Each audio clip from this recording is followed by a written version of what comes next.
Olá pessoal, boa noite a todos. Essa é a nossa aula 29, continuando com otimizações, tá? Então, só a título de informação, nós seguiremos fazendo problemas de otimização, vários problemas de otimização, até as vésperas da prova de vocês semana que vem. E eu sugiro a vocês que, além desses problemas que eu estou fazendo, busquem outros, entrem na internet aí, tem muitos exercícios, peguem livros, tem muitos exercícios, problemas. Porque cada problema, gente, é uma nova situação que vocês vão ter que avaliar. Não existe técnica infalível para resolver um problema de otimização. Você tem que fazer vários e vários e vários para adquirir a ideia de como se desenvolve esse tipo de problema e a partir daí tentar sempre, quando aparecer um problema desse tipo, enfrentar da melhor maneira possível. O que eu vou fazer durante esses dias, então, dando exemplos nos exemplos e nas aulas, é resolver vários modelos diferentes de problemas, e alguns mais simples, outros mais complicados, e vocês vão tentar daí extrair a melhor forma possível de informação para vocês tentarem resolver os problemas futuros que virão. Tá bom, gente? Então, olha só. O nosso problema de hoje é um problema clássico, né? O Casa Rio Horta, né? Mas não se prendam muito ao texto do problema, se prendam à situação do problema e a partir daí, quando aparecerem situações semelhantes, vocês aplicam ideias semelhantes para resolver, tá? Então, esse é um modelo clássico de problema. Olhem só. Acompanhe então, um agricultor está em sua casa em um ponto C, situado a 2 metros da margem retilínea de um rio. Ele quer encher o seu regador de água em um ponto M na margem deste rio e depois se dirigir para a sua horta em um ponto H situado a 4 metros da margem do mesmo rio. A distância entre os pés A e B das perpendiculares traçadas de C e H sobre a margem do rio é igual a 10 metros. O que quer dizer o seguinte: a distância entre os dois pontos, a casa e a horta, na margem do rio é 10 metros. Qual deve ser a posição do ponto de coleta de água M para que o trajeto da casa Horta-Rio, ou casa Rio-Horta, seja o menor possível, tá?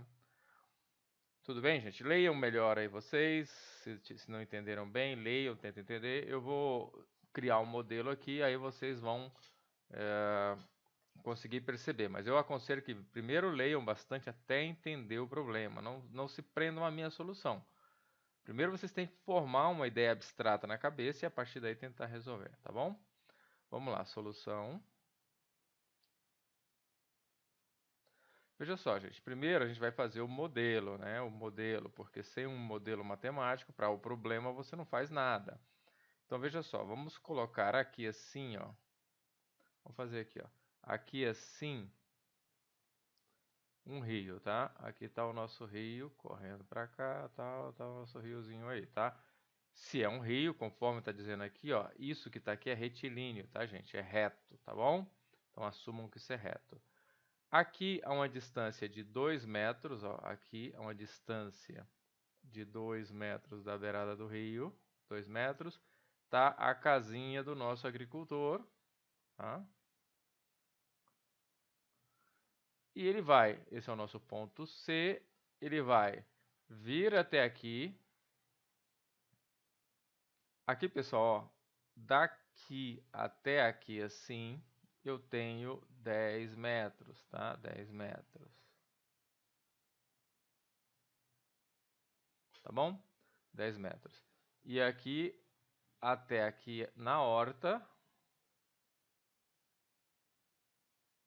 que é o nosso ponto H, eu tenho uma distância de 4 metros. Ok, gente? Então tá aqui o nosso desenho esquemático, olha só. Acompanhem depois, leiam para ver se vocês fizeram tudo certo. Ó. Então, ele mora num ponto C, 2 metros da beira do rio. Tá aqui, ó, ponto C a 2 metros da beira do rio. Tá? Depois, ele quer encher o regador de água em um ponto M na margem deste rio. Pessoal, olha só, prestem atenção. Se ele sair daqui, caminhar até aqui, encher o regador e vir direto para cá, ele vai fazer um trajeto, tá certo? Isso pode ser algo bom ou não. Pensa assim, gente, olha só. Você caminha isso e caminha tudo isso, tá certo? Agora ele poderia fazer o seguinte, ele poderia vir até aqui no pé aqui, encher o regador e depois vir para cá, tá certo?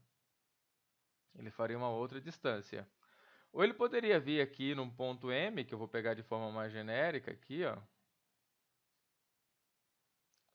Um ponto M aqui, tá? Tá aqui o nosso ponto M. Então, ele poderia vir até aqui nesse ponto M, encher o regador e depois vir aqui para molhar a horta. Esse ponto, gente, à medida que você move ele aqui na beira, essa distância vai diminuindo ou aumentando, né? Tá certo? Eu espero que vocês percebam isso, olha. Se você caminha por aqui, essa distância diminui, essa aqui aumenta. Não é a mesma distância vir aqui em qualquer, vir para cá, depois vir aqui ou vir para cá primeiro, ó, fazer isso aqui. São triângulos diferentes, e essas distâncias são diferentes, tá? Agora vamos dar nome para essas coisas, ok? Vamos dar nome para essas distâncias. Então, olha só, eu vou chamar isso aqui, essa distância aqui, ó, de D1, tá bom? D1. E essa distância aqui eu vou chamar de D2. Tá bom, gente? Então, ó, tem a distância D1 e a distância D2. Notem que aqui essa distância é fixa, 10 metros, tá? E aqui 2 metros e aqui 4 metros. Então, pessoal, na verdade, o que me interessa aqui é essa distância de D1 aqui e D2 aqui, essa soma de distâncias. Então, a primeira informação que a gente já pode construir aqui para o nosso modelo é que nós queremos avaliar uma distância D igual a D1 mais D2, tá certo, gente? É isso que nos interessa avaliar. Realmente eu quero a menor distância possível aqui, certo? Então, essa menor distância possível quer dizer o menor valor para D, tá certo? E ela está variando à medida que eu ando com esse ponto, tá certo? Tudo bem, gente? Então agora eu preciso, que informações eu tenho? Eu já tenho essa medida e tenho essa medida. Essas duas medidas são as medidas que eu procuro. Portanto, gente, só está me faltando essas medidas aqui, ó. Então eu preciso dar aqui, ó, essas medidas aqui, ó. Tá? Então, veja só, gente, eu tenho esses dois valores que dependem um do outro, então eu vou pegar esse cara aqui e vou chamar ele de uma variável. Por quê? Porque ele vai variar aqui, né? À medida que eu ando, esse cara está variando aqui, ó. Então, essa medida, ela varia, tá certo, gente? E à medida que ela varia aqui, essa outra aqui também recebe algum nome. Qual o nome dessa outra se eu chamei essa de x? Essa aqui é 10 menos x. Tá certo, gente? Agora, então, aqui é x e aqui é 10 menos x, já que o tamanho todo é 10, né, gente? Então, esse tamanho é sendo x, esse aqui vai ser 10 menos x. E o nosso modelo agora já vai ficar pronto. Por quê? Porque, olha só, quem é D1? D1 depende só de x, né, gente? D1 depende de x. Ó. Vai ser raiz quadrada de 2 ao quadrado mais x quadrado. Concordam? Pitágoras, né, gente? Ó, a hipotenusa d ao quadrado é 2 quadrado mais x quadrado. E o d2 de x, que também depende só de x, vai ser a raiz quadrada de 10 menos x ao quadrado mais 4 ao quadrado, tá certo, gente? Ó, essa distância quadrada mais essa quadrada, raiz quadrada, te dá Pitágoras, uma coisa simples, né? Portanto, pessoal, eu já tenho essas duas distâncias, tenho essa distância e essa distância, bem construído com as informações que a gente tem. Então, eu já posso construir a minha função distância, que depende de x, igual a raiz quadrada de 4 mais x quadrado, mais a raiz quadrada de 10 menos x tudo ao quadrado, mais 16. Erro comum, achar que a soma das raízes é a raiz da soma, não façam isso, né? Não brinquem, simplesmente escreva a função, tá aí, tá bom, gente? Então, com essa função em mãos, a gente já pode, de momento, abrir mão aqui dessas informações todas e fazer o que, gente? A gente vai otimizar essa função. A gente só precisa fazer mais uma coisinha antes de começar a trabalhar só com a função. A gente precisa determinar onde é plausível calcular esse valor. Tá? Notem que se eu fosse avaliar domínio dessa função, é um quadrado, aí eu poderia colocar valores aqui, qualquer valor, porque elevado ao quadrado isso continua positivo. Ou seja, o domínio dessa função seria todos os reais. Mas isso não é verdade para o problema. Não se percam, para o problema. Para o problema, o domínio dessa função varia de onde até onde. Então, a primeira coisa que a gente já vai fazer aqui, ó, vamos determinar o domínio, já é nosso primeiro passo, vamos fazer aqui nessa parte mesmo. Ó. Domínio, tá? Domínio relativo ao problema. Não confunda essas coisas, tá? Não é o domínio da função. O domínio da função aqui são todos reais porque está ao quadrado. Mas o domínio relativo ao problema. O nosso x, gente, ele pode estar aqui, ó. E aí você anda aqui e depois vem para cá. E nesse caso, quanto vale o nosso x? Vale zero fechado, tá? Zero fechado. Por quê? Você não mede nada aqui e mede tudo para cá, tá certo? Essa é uma possibilidade. E a outra possibilidade é que ele venha e você venha direto nesse ponto aqui, portanto, 10, tá? Esse é o nosso domínio relativo a esse problema, tá bom, gente? Aqui, pessoal, nós já temos uma informação. Vocês lembram? Veja que essa função é contínua, tá, gente? Em todos os reais nesse caso.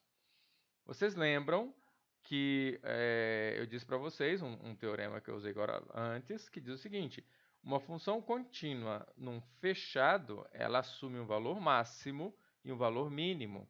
E além disso, esse valor máximo e esse valor mínimo ou estão no interior do intervalo ou são assumidos na fronteira aqui, nas pontas do intervalo, né? Na fronteira do intervalo, tá bom?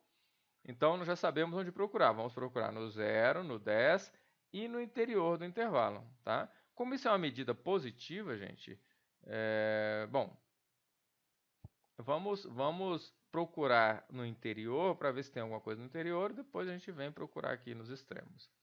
Tudo bem, pessoal? Então, agora nós já sabemos. Atenção, guardem aí. 0 a 10 é o domínio e essa função que a gente vai passar para a próxima etapa, para a próxima folha para trabalhar. Agora a gente vai só estudar, otimizar essa função que está aqui. Muito bem. Bom, pessoal, então aqui já tem aqui, ó, o domínio da função é de 0 a 10 e a função, que eu vou chamar de f de x aqui por costume, para não ficar me atrapalhando aqui nas derivadas, tá? Eu vou chamar de f, você sabe que essa aqui é a função d. F de x é raiz quadrada, x quadrado mais 4 e mais raiz quadrada de 10 menos x ao quadrado mais 16. Para facilitar a derivada, a gente já sabe que convém, uma questão de conveniência, convém a gente escrever essa função assim, ó, x quadrado mais 4 elevado a meio, mais, vamos botar aqui um colchetezinho, ó, 10 menos x ao quadrado mais 16, tudo isso elevado a meio, tá bom? Pessoal, vamos procurar pontos críticos. Por quê? Porque nos pontos críticos eu vou ter máximos e mínimos, né? Pontos críticos. Os pontos críticos ocorrem quando a derivada f' de x for igual a zero. Mas quem é a derivada? Então, pessoal, vamos derivar isso que está aqui. F' de x é igual. Então, derivando isso aqui pela regra da cadeia, vai ficar meio de x quadrado mais 4 elevado meio menos meio menos meio, vezes, notem que tem uma composição, vezes 2x, mais meio de tudo isso que está aqui, ó, 10 menos x ao quadrado mais 16, tudo isso elevado a menos meio, vezes, também é uma composição derivada disso, ó, notem que a derivada disso é zero, 2 vezes 10 menos x, tá? 2 menos 1. Ok, gente? Então, essa é a nossa derivada dessa função que está aqui. Se nós queremos encontrar pontos críticos, essa derivada tem que ser zero. Então, vamos para cá. Ó. Eu vou reescrever já, eliminando aqui os elementos. Olha só, dá para eliminar aqui esse 2. Em geral, quando a gente tem esse tipo de situação, sempre dá para cortar esse 2 com esse.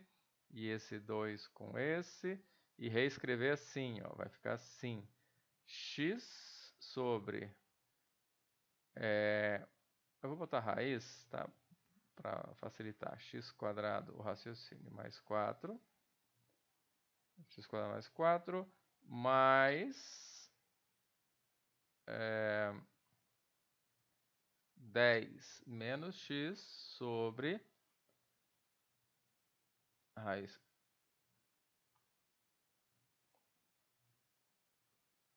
quadrada de 10 menos x ao quadrado mais 16, tá? Igual a zero. Pessoal, agora é conta, né, gente? Fazer um punhado de conta aqui para poder ajustar isso, tá? Então, isso aqui implica em... eu vou passar esses caras para cá para poder justificar aqui, tá? Então vai ficar x sobre raiz quadrada de x quadrado mais 4 igual a x menos 10, notem que eu virei o sinal, sobre raiz quadrada de 10 menos x ao quadrado mais 16. Notem que eu virei o sinal aqui. Isso aqui implica... Olha só, gente, eu vou passar esse cara para cá, esse x para cá, tá? Para a gente trabalhar. Então, vai ficar assim, ó. Prestem atenção. Vai ficar uma raiz grande, tá? Raiz grande de 10 menos x ao quadrado mais 16 sobre x quadrado mais 4 igual a x menos 10 sobre x. Notem que aqui eu já estou fazendo assumindo algumas condições, por exemplo, para fazer isso eu vou assumir esse x diferente de zero, né? Mas a gente pode fazer tudo isso para achar esses pontos críticos e depois a gente faz as análises, tá?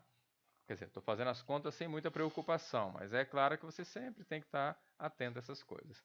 Notem que para eu eliminar essa raiz, aqui eu vou elevar ao quadrado os dois lados. Isso vai me traria um problema, que seria o problema dos módulos aqui, né? Porque se aqui eu tivesse alguma coisa negativa, elevando ao quadrado, se tornaria positiva. Então, é sempre bom estar atento a esses detalhezinhos. Mas aqui, no nosso caso, como a gente já sabe para onde caminhar, que são para coisas positivas, que são as medidas, então vamos elevar ao quadrado dos dois lados sem muita preocupação, tá? Então vai ficar assim, ó, 10 menos x ao quadrado mais 16 sobre x quadrado mais 4 igual a x menos 10 ao quadrado sobre x quadrado, tá? Muito bem. E agora vamos passar esse cara para cá e esse cara para cá para a gente equacionar isso, tá, gente? Então vamos lá. Tudo são contas, né, pessoal? Então, muita conta. X quadrado 10 menos, eu vou fazer um colchete aqui, 10 menos x ao quadrado mais 16 igual a x menos 10 ao quadrado, x quadrado mais 4.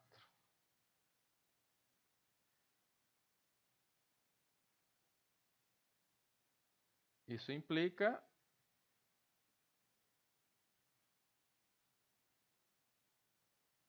x quadrado 10 menos x ao quadrado mais 16x quadrado menos x menos 10 ao quadrado, x quadrado mais 4, tudo isso igual a zero.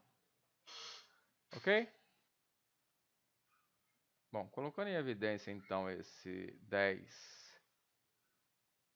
menos x quadrado, que é esse cara aqui, observem o seguinte. Pessoal, nota que aqui trocou o sinal, tá vendo? Só que está elevado ao quadrado, então isso é igual a menos isso, porque está ao quadrado. Então eu posso inverter isso aqui, ó, para ficar igual, tá? Então, botei 10 menos x quadrado em evidência. Aqui sobra x quadrado, tá? Ó, x quadrado. Aqui. Aqui, ó, vai sobrar x quadrado menos x quadrado menos x quadrado, tá? Ó. Esse cara sai, fica menos x quadrado menos 4. Menos 4. Ah, esse menos aqui, menos 4.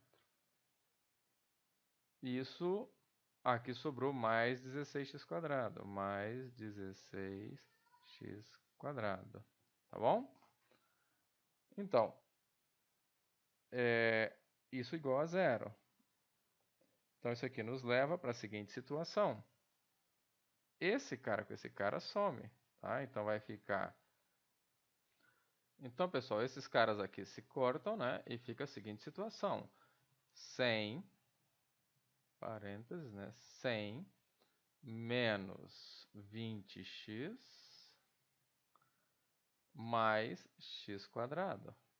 Tudo isso vezes 4. Mais 16 vezes menos 4, né, gente? Vezes menos 4, que é o que sobrou aqui, ó, menos 4. Mais 16x quadrado, igual a zero. Pessoal, notem que isso aqui, ó, eu vou mandar para cá, para a gente ter uma expressão limpa. Isso aqui vai ser, aqui, ó, menos 4x quadrado mais 16x quadrado. Vai te dar mais 12x quadrado, tá bom? Ó, 16 menos 4 vezes x quadrado, 12x quadrado. Aqui, ó,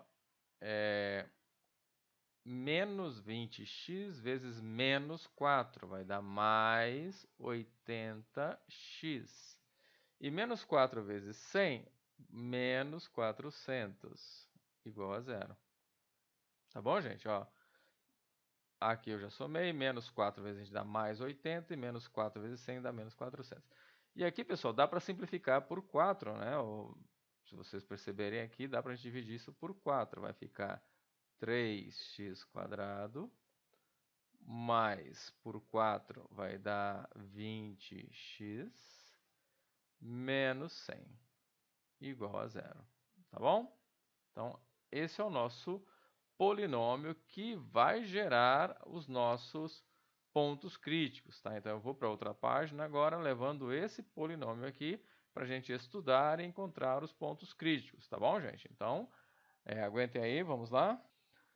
Então, gente, eu tenho aqui 3x quadrado mais 20x menos 100. Pessoal, eu quero achar as raízes desse polinômio. Aqui o processo é clássico, né? Vamos atrás usando Bhaskara. Eu vou ter menos 20 mais ou menos raiz quadrada de b quadrado, 400, 20 vezes 20, menos, que aqui 3 vezes 4, 12, mais, né? Menos vezes menos, mais, 12 vezes 100, 1.200, tá? 1.200 sobre 2a, que é 6, tá, gente?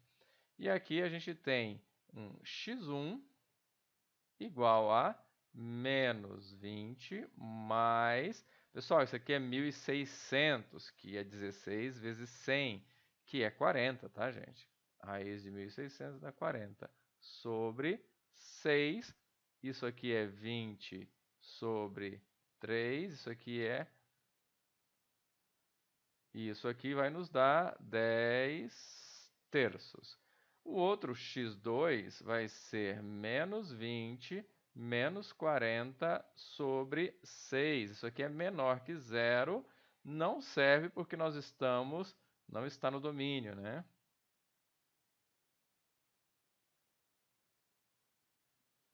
Tá, gente? É negativo. Meu domínio é de 0 a 10, lembra? Isso aqui não vai servir. 0 a 10 está aqui, ó. 10 por 3 está aqui. Tá, gente? Então, nós temos um candidato a valor mínimo, valor máximo, né? Candidato. X igual a 10 terços. Por que eu estou dizendo candidato? Estou dizendo candidato porque eu não sei se esse aqui pode ser a maior distância que ele está percorrendo ou a menor distância. Se eu pegar ali, ó, se vocês olharem lá, Então, x, pessoal, é essa medida. O que eu encontrei agora há pouco é que x tem que ser 10 dividido por 3 aqui, tá certo? Isso foi o que eu encontrei. Agora, isso pode ser o maior caminho a ser percorrido ou o menor. Então, eu não sei.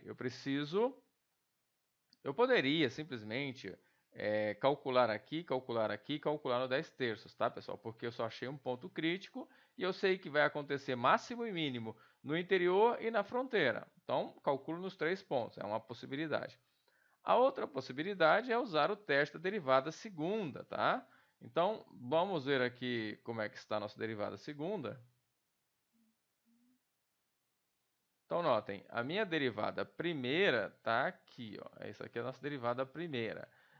Eu posso usar o teste da derivada segunda, que é derivar isso novamente e aplicar no 10 terços e verificar que a concavidade é para baixo ou para cima e com isso concluir que é um máximo ou um mínimo. Porém, eu já sei que a função assume máximo e mínimo. E eles ocorrem no interior e na fronteira. No interior só tem um valor crítico, que é o 10 terços, tá, gente? Só tem o 10 terços.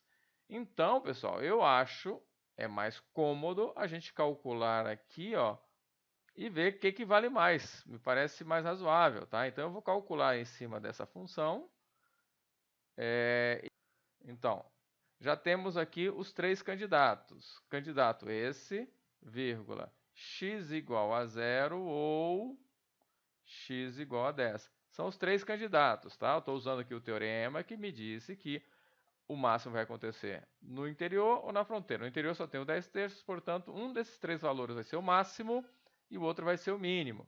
Lembrando que a nossa função, gente, a função distância é raiz quadrada de x quadrado mais 4 mais raiz quadrada de x menos 10 ao quadrado, ou 10 menos x, pessoal, a mesma coisa, mais 16, tá? Essa aqui, que é 4 ao quadrado. Essa aqui é a nossa função de distância.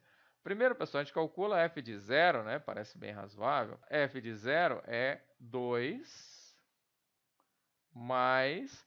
Isso aqui, pessoal, vai dar 0,116, né? Raiz quadrada de 116. Pessoal, raiz de 11, né? 121 é 11.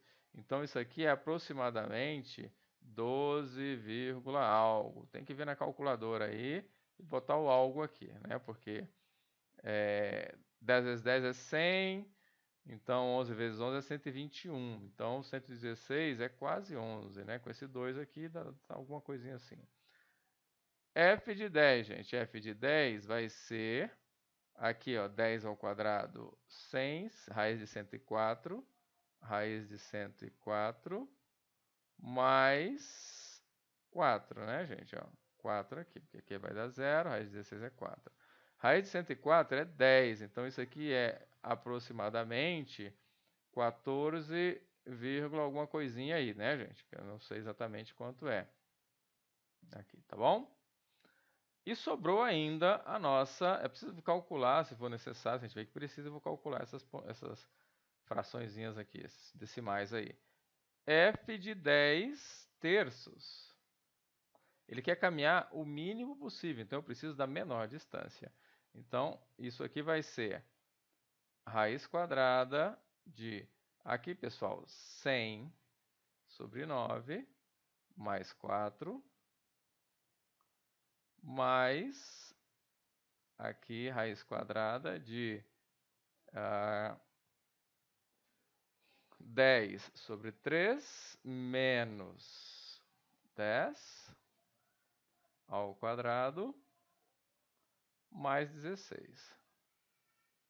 Tá? Então, f de 10 terços é igual... Aqui, pessoal, dá 9, né? Então, 36, raiz quadrada de 136 sobre 9, mais... Aqui, pessoal, vai dar 20 terços ao quadrado, raiz quadrada de 400 nonos mais 16. Pessoal, isso aqui dá 11,66 aproximadamente, tá? Que é o menor valor, tá, gente? Ó, eu tenho aqui 12 alguma coisa, 14 alguma coisa e 11 alguma coisa. Então aqui nós temos o nosso mínimo. Tá bom, gente? Então, ok. Mais um problema para vocês terem aí. Aproveitem. Na sequência eu passo mais alguns. Valeu.